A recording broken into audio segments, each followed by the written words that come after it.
A big hello and a very warm welcome to a special showing right here from the south of France. We're at the Cannes Lions Festival of Creativity, and I'm sitting with a marketer who is, I would say, the watchdog of the industry. Is none other than Marc Pritchard. He's the Chief Brand Officer of P&G Global. Thank you so much, Marc. So happy to meet you after 3 long years. Great to be with you, Sonali. Thank you. It's a 2-year sabbatical for Cannes, and we're all back. What are your first observations of what you're seeing in terms of the content being discussed? I think so far the content has been focused on a lot of technology work, as you'd expect, because there are some technological revolutions that are occurring. Refocus again on creativity, which is important. And I think what I've seen in general is people are happy to be back, happy to engage, and happy to do the networking that's necessary to be able to take creativity to the next level. Right. So taking a cue from what you've just said, the few people that I have met, seem to be talking a lot of tech. I almost feel like, I'm talking to geeks and I'm at a tech conference. So much of Web3, so much of NFTs, so much of crypto. Give me a sense of, given that you have such a vast, decades of experience in, how advertising has actually evolved. Do you think we're going a bit too far with the tech instead of simplifying it for the consumer? Well, I think, Sonali, it is worth looking at history a bit. This used to be a festival of creativity for TV and print and radio. Then the internet hit. Think about the late 90s, the early 2000s when there was the .com, which led to websites. Then there was search. Then there was social media. Then there was programmatic. Then there was YouTube videos. Digital media then was the next big wave. And we mastered that. And now we're in the mode of where tech is allowing us to use AI to do better analytics, to be more focused on reaching people with greater precision, less waste, and of course, the Web 3.0 is the next frontier of creativity. The important point about each of those milestones and where we are today is for all of us as marketers to figure out what does the consumer want? What's the value proposition in those technologies? How do we then communicate the benefits and performance and value of our brands in a way that will engage them in that context? The metaverse, for example, which is something everyone's talking about, gaming is the biggest metaverse that exists today. And we're already spending a lot of time in the gaming industry and ensuring that our brands are showing up there. So the next aspect of that will be immersive technologies.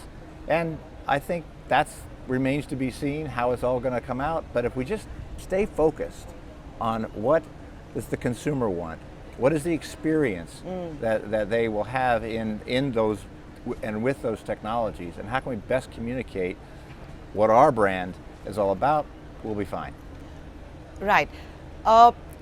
Just to share some observations of what marketers have been talking about, I get a feeling that everybody is looking at the next big tech revolution and focusing on how best they can fit their brands, in that technology. However, I don't see anybody talking about consumer insights or product development or basic customer service, right? All those original pillars and fundamentals of marketing and retaining consumers doesn't seem to feature in any conversation. It's all about the new tech.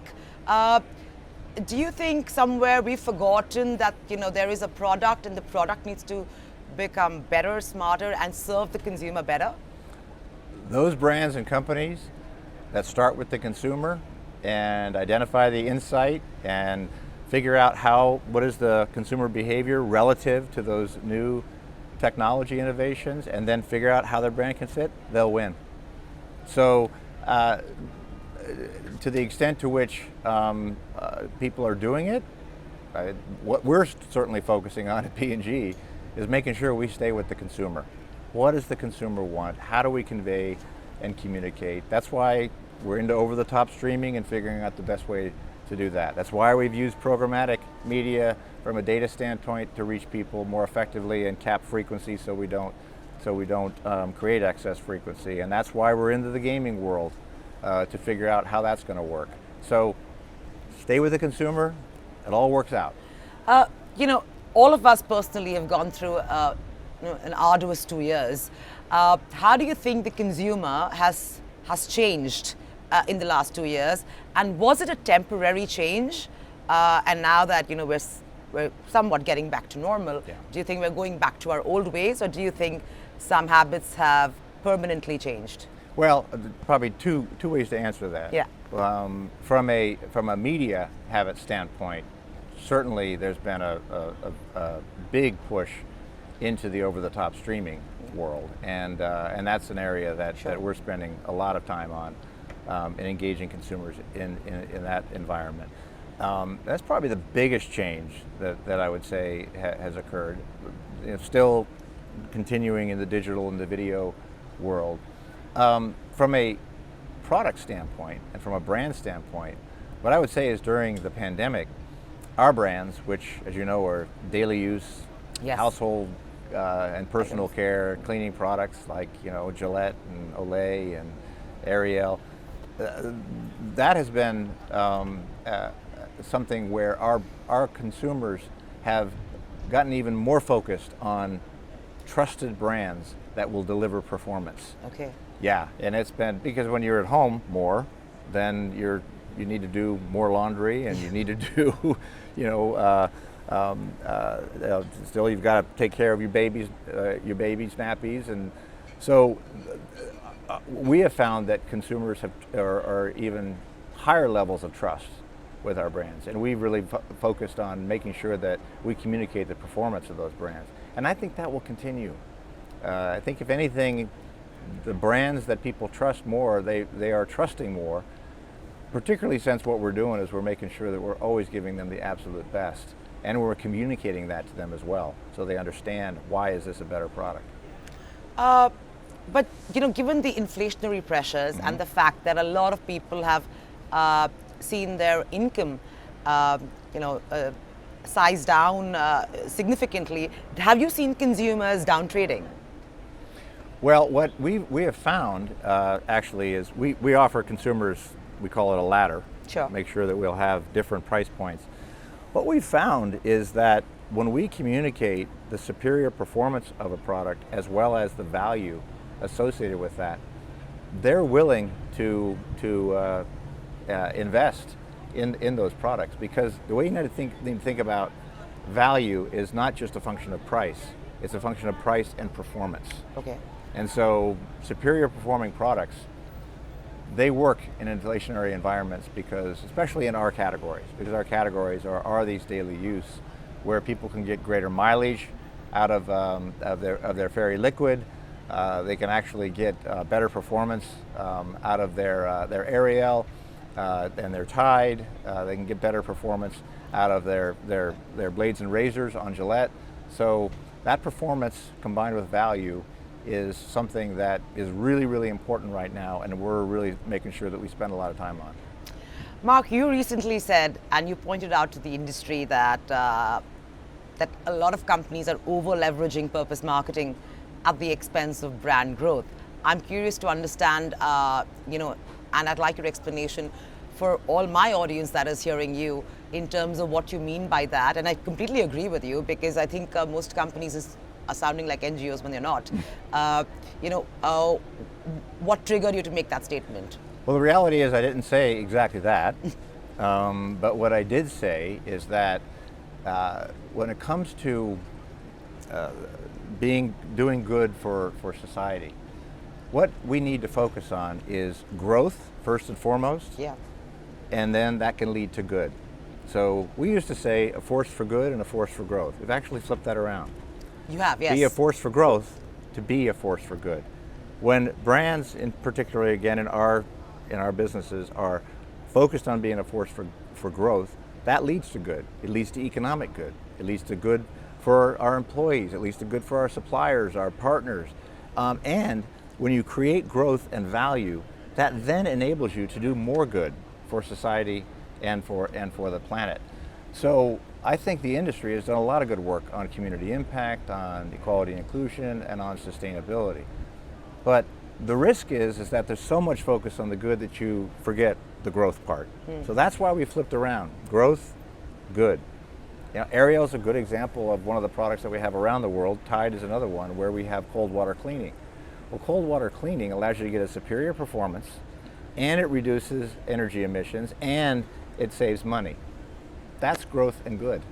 We have some if you think about just dishwashing. Yeah. If you have dishwashing and you use less, then that is good, not just for not only for cleaning, but for the environment.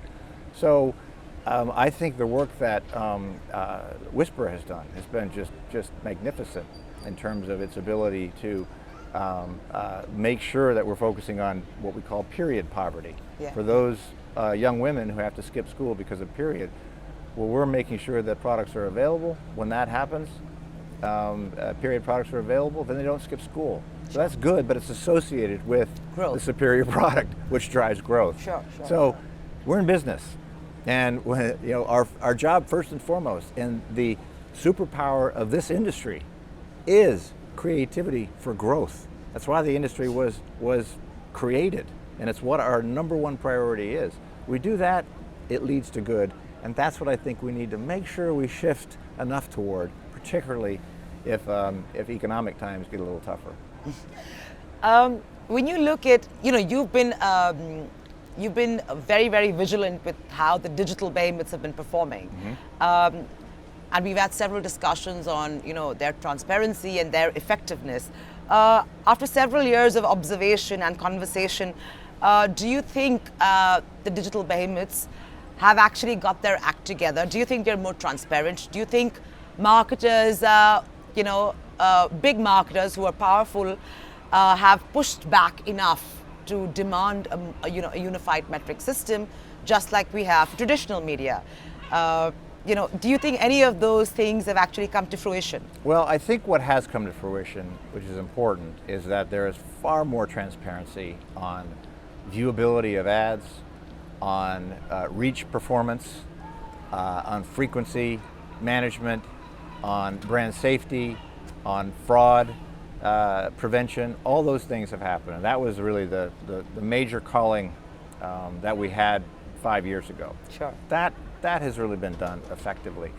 Where we haven't achieved the level of transparency we'd like would be in cross-media reach and cross-media measurement. That part has not happened. There's a number of tests. There's a lot of work going on with ANA, WFA, ISBA, and others, so we can try to get at least some way in which we can look at cross-media reach. That's the next frontier that we need to achieve. We're working on it. It's just not going fast enough. But are they open to it? They are open to it, and in fact, they are contributing to it. It's just taking a long time. Why is that? I think the technology is difficult. I think what it is it's just to get the technology in a way that protects the privacy of consumer data, which is absolutely essential. And I really do think that's really the main part, is figuring out a technology that works. Now, in the meantime, what's important is for companies and brands to figure out solutions for themselves too. So figure out a way to be able to understand what is the level of reach and frequency across different platforms. And that's something that we're working on and others are working on as well. Marc, I have a very fundamental question. Given the kind of explosion we've seen in technology and the way marketing is leveraging tech, right, and the sophistication we're seeing with every passing year, do you actually feel that brands are able to communicate more effectively with consumers than, let's say, a decade ago?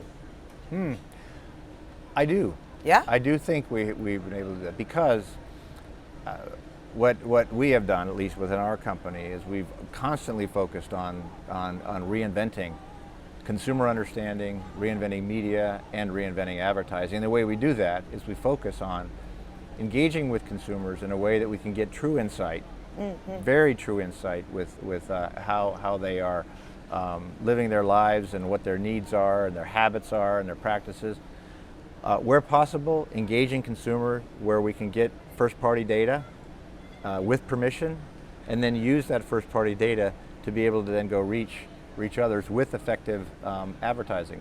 Pampers is probably the best example we have. Pampers really has a great relationship with parents. As soon as mom and dad know they're pregnant, they go on search and they search for when's the baby going to get due, when baby going to be due. They can get the Pampers due date calculator. That starts an engagement. Yes. Then when that engagement happens, they learn.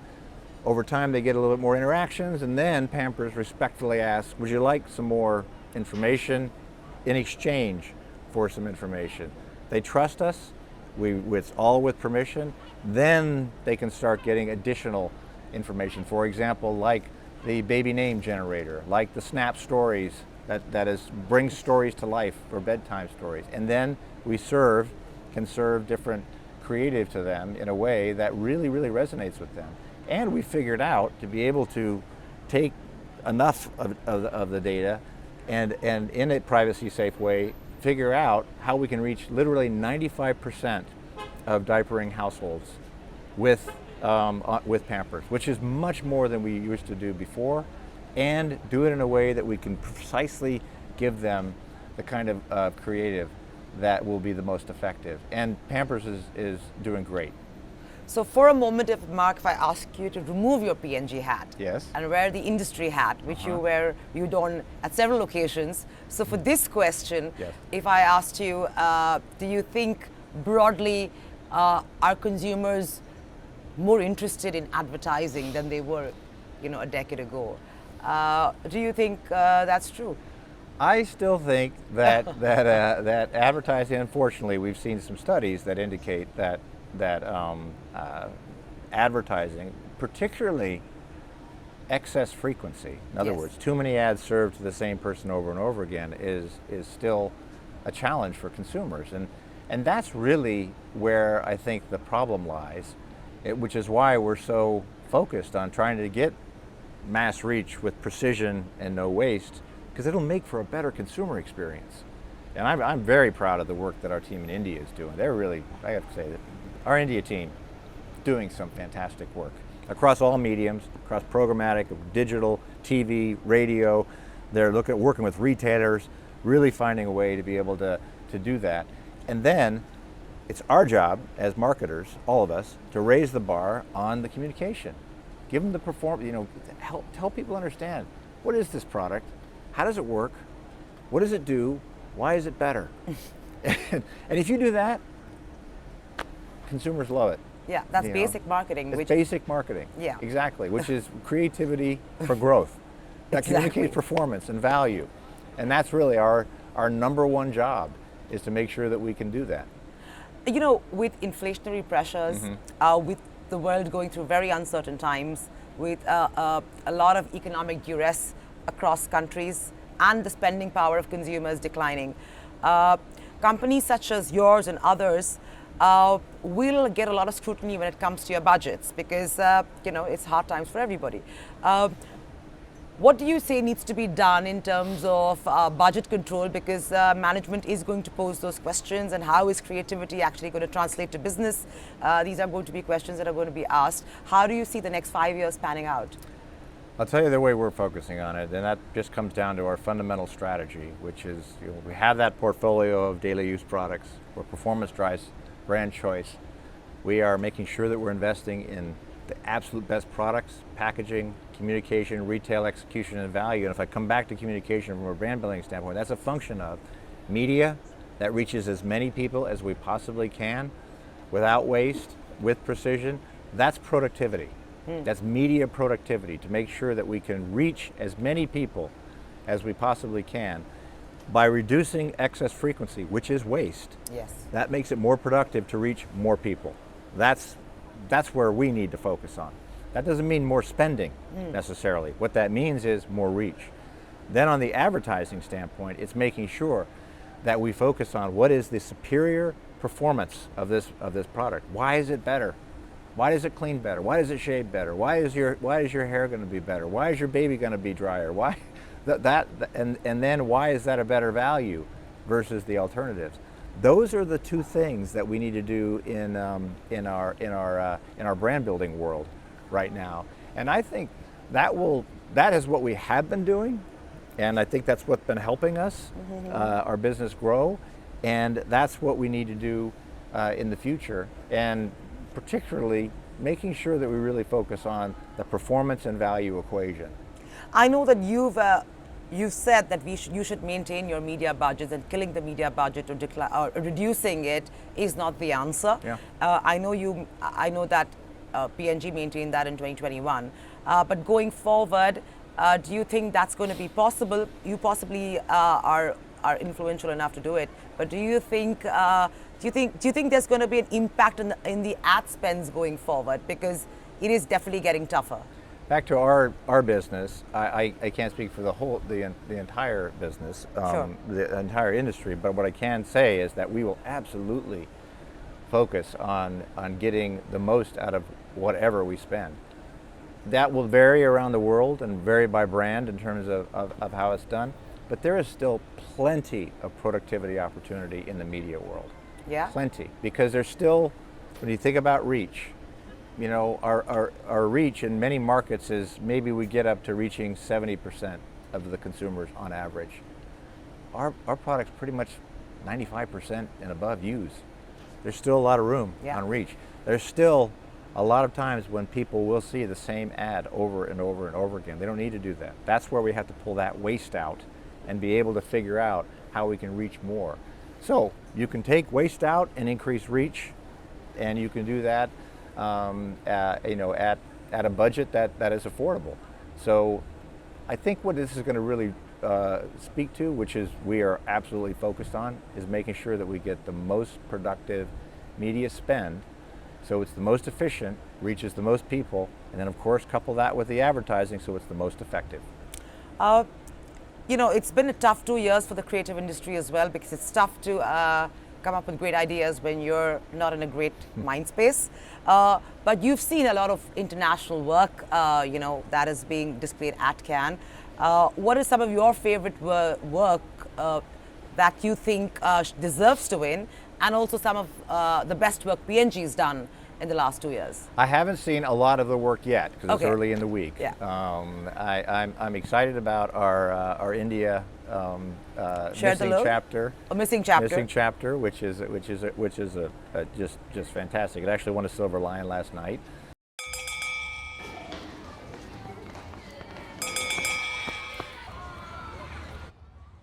आओ मीलो शीलो शालो कच्चा धागा race लगा लो 10 पत्ते तोड़े एक पत्ता कच्चा हिरन का बच्चा हिरन गया पानी में पकड़ा उसकी नानी ने नानी को मनाएंगे रसमलाई खाएंगे रसमलाई अच्छी हमने खाई मच्छी मच्छी में था कांटा आओ मीलो शीलो शालो कच्चा धागा रेस लगा लो 10 पत्ते तोड़े एक पत्ता कच्चा नानी को मनाएंगे रसमलाई खाएंगे रसमलाई अच्छी हमने खाया चाटा चाटा पड़ा जोर से नाना जी नमस्ते।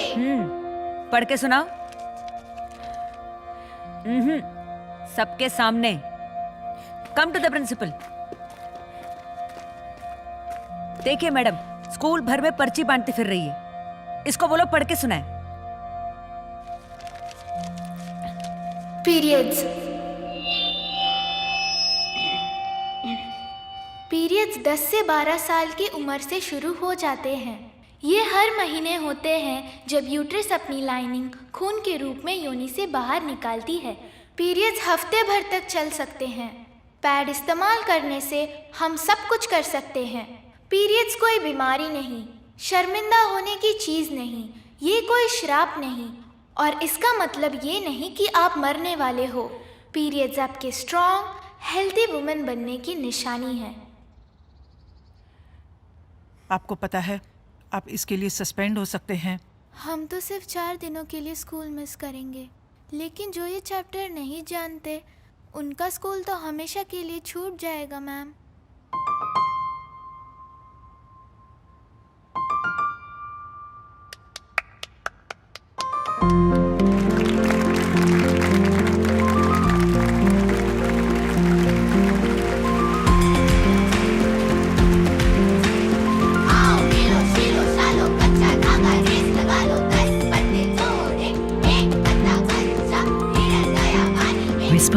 लगभग 5 करोड़ से ज्यादा स्कूल गर्ल्स को पैड्स और पीरियड एजुकेशन दिया है। विस्पर अल्ट्रा चूज करने पर आप भी इस मिशन को सपोर्ट कर सकते हैं, so that together we can keep girls in school. I'm excited about Share the Load because I think it's another great example of something that is focused on the performance of the brand and drives equality and inclusion. Olay Stem the Gap is another one that I really like. Tide and how Tide cleans better in cold, and by the way, cleans so well that it reduces emissions. It actually reduces. It makes your clothes brighter and last longer, and it saves money. So much so, it actually pays for the wash. So that's pretty good. How did a detergent brand get America to save over 1 billion kilograms of CO2? The equivalent of removing 400,000 cars off the road with the simple turn of a dial. Washing laundry in cold water uses 90% less energy. That's why Tide upgraded its formula to clean better in cold than any other detergent. Now, all we needed to do was to convince America to stop washing in hot. So we got two icons of cold to convince everyone. This is a cold call. On broadcast, they spread the message to every corner of pop culture. This is Annie. Mr. T here. Hello. Vanilla ice, baby. Will you turn to cold washing with Tide? Word. This helps the environment. And saves you money. Oh, the environment. Yeah, with the trees and the shrubs. How much money? $100 a year on your energy bill. Fine, I'll turn to cold. Music, entertainment, sports, all united under one message. Hashtag turn to cold. I pity the fool who don't turn to cold water washing with Tide. 'Cause Stone Cold said so. Then, we took cold washing to the biggest possible stage, the NFL. That's 1 million pounds of laundry. The NFL, you guys are filthy. Exactly. That's why we convinced 15 NFL teams to wash their filthy uniforms in cold water, proving to their millions of fans that Tide cleans great in cold. The Vikings are turning to cold with Tide. I want to challenge you to do the same. Didn't anyone tell you we wash on cold with Tide now? The results? America answered the call. 39% lift in sales, 2 billion earned media impressions, but most importantly, 1.3 billion new loads washed in cold, saving energy for generations to come.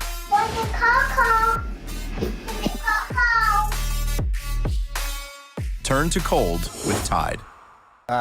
Some great Old Spice work that is brilliant, including an outstanding execution that we're working with Netflix on The Witcher called Ode to Smell. Some Venus work, which is very, very clever. And then we've also been focusing on a program called Widen the Screen, which is to be able to get more underrepresented creators behind the camera to create stories, which we then invest back into diverse owned media, which gives more ad inventory and enables us to buy more ads and reach different consumer groups in a way that can build our business. Less than 6% of writers, directors, and producers of U.S. produced films are Black, leading to a lack of authentic Black stories. We're here to change that. Introducing Widen the Screen, a platform that includes Queen Collective, P&G's signature talent development program, which opens doors for Black women directors to tell important stories about issues directly impacting the Black community. 846 Films, where Black directors use the time it took to take a man's life to create life-affirming stories of joy, beauty, love, and resilience in 8 minutes and 46 seconds. Widen the Screen is giving hundreds of new opportunities to Black creators to tell more stories with a beautiful, accurate portrayal of Black life, and with an increased investment in Black-owned and operated media. Join us on the journey. Let's widen the screen so we can widen our view.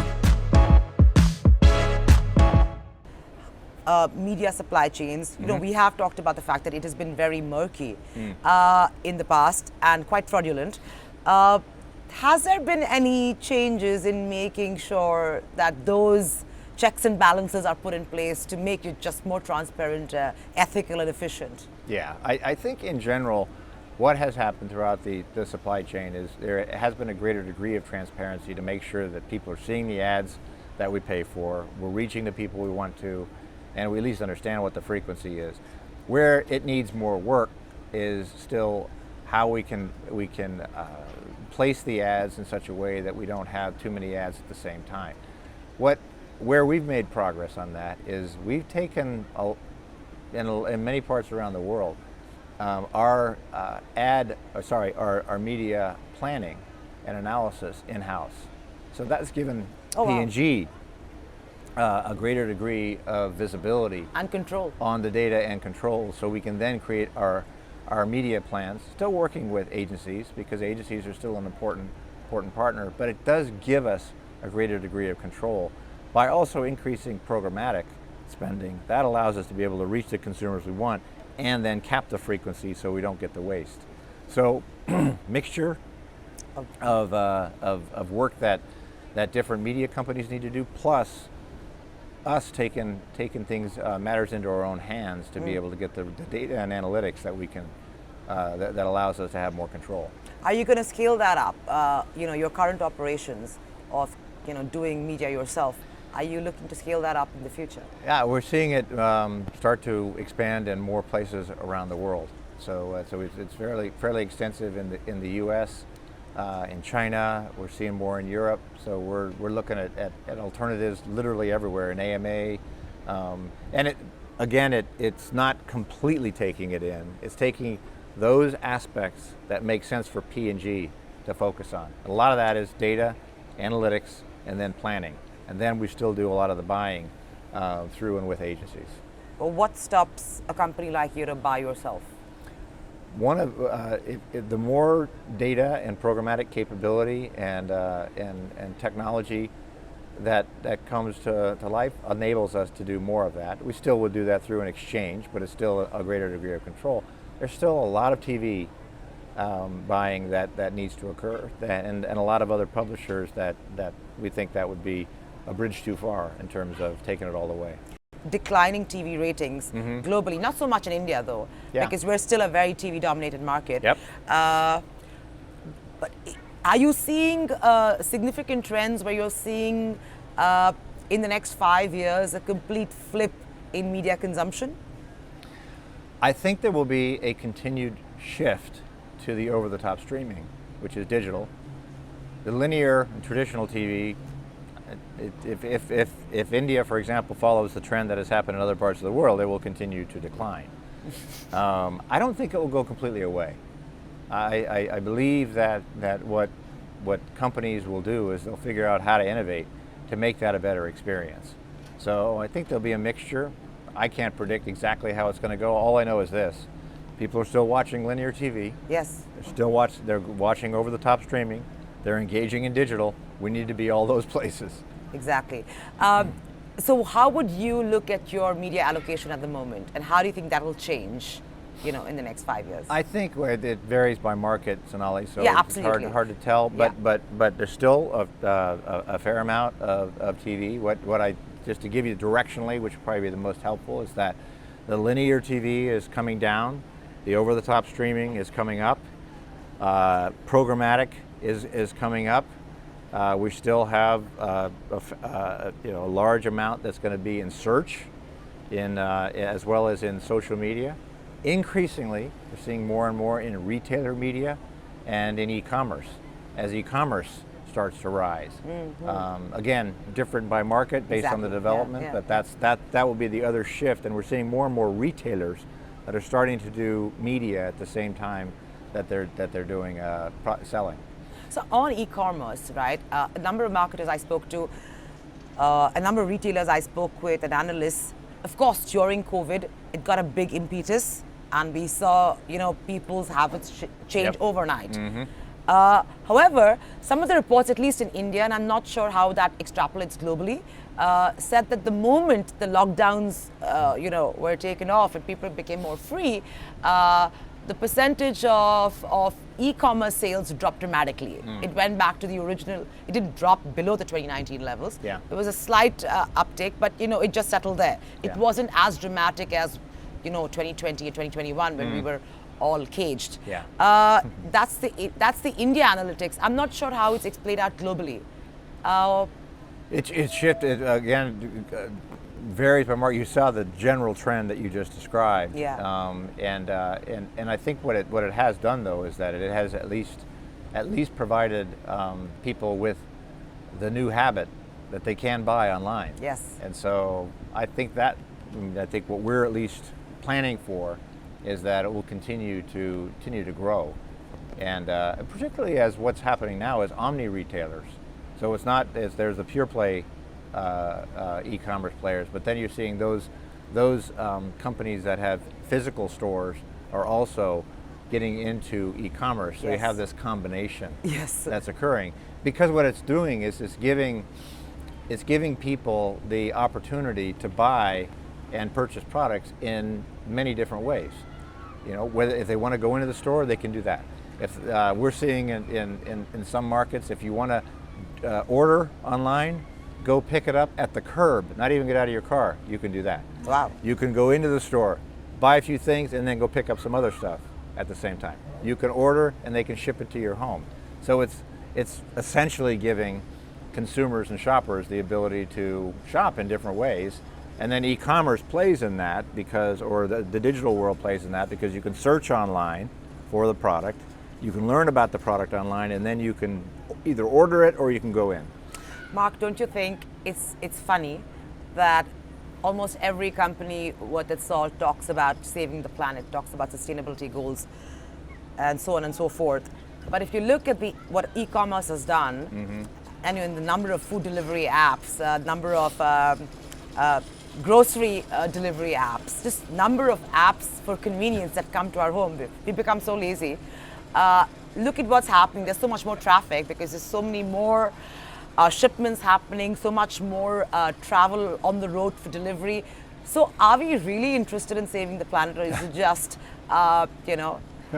That's a really good question. What I think brands and companies need to do is focus on what can they uniquely do in order to be able to help from an environmental sustainability standpoint. So it's important for all of us to look at our whole footprint. What we do is look at our operations. You've probably seen what we've done. We've made a commitment to get to net zero emissions in our operations by 2040. We've already taken about half the emissions out. We'll get there by 2040. We're also looking at the what they call scope 3, which is product usage. It's probably the biggest form of emissions and carbon in our company. And so that's why we're innovating with things like cold water tide, cold water aerial, reduce the energy, innovating with and eliminating plastic, innovating to reduce water usage where we possibly can. You probably also just saw something where we're working with different municipalities in 18 basins, water basins around the United States, to be able to help make more water available into those basins. So the way to deal with this, every company's got to look at their piece, figure out what they can do across their operations and what they affect all the way through to the supply chain and how things get shipped, and then innovate to be able to make a difference. Some of the big challenges you think that the marketing world is grappling with and will and requires some amount of thought focus because of concerns. The big focus that at least I would offer to the marketing community is to focus on our number one priority, our fundamental reason for being. Serving the consumer. Serving the consumers, creativity for growth.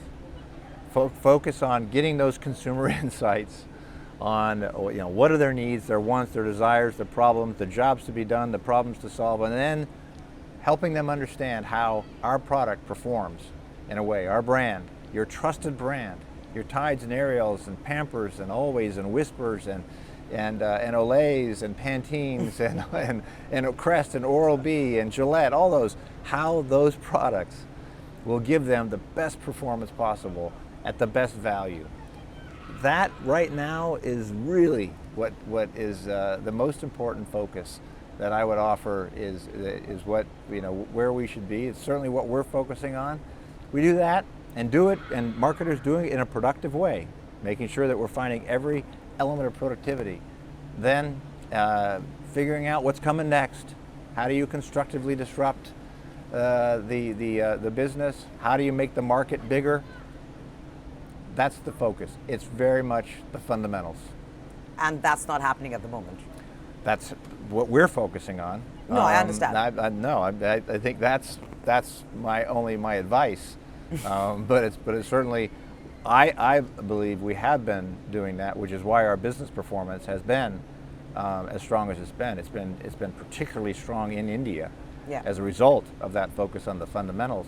But right now, we need to make sure that we really focus on that, because as economic times get tougher, it's those fundamentals that make the biggest difference. Absolutely. On that note, thank you so much, Marc. As usual, it was a pleasure, and many congratulations for all the big wins at the Cannes Lions 2022. Thank you, Sonali.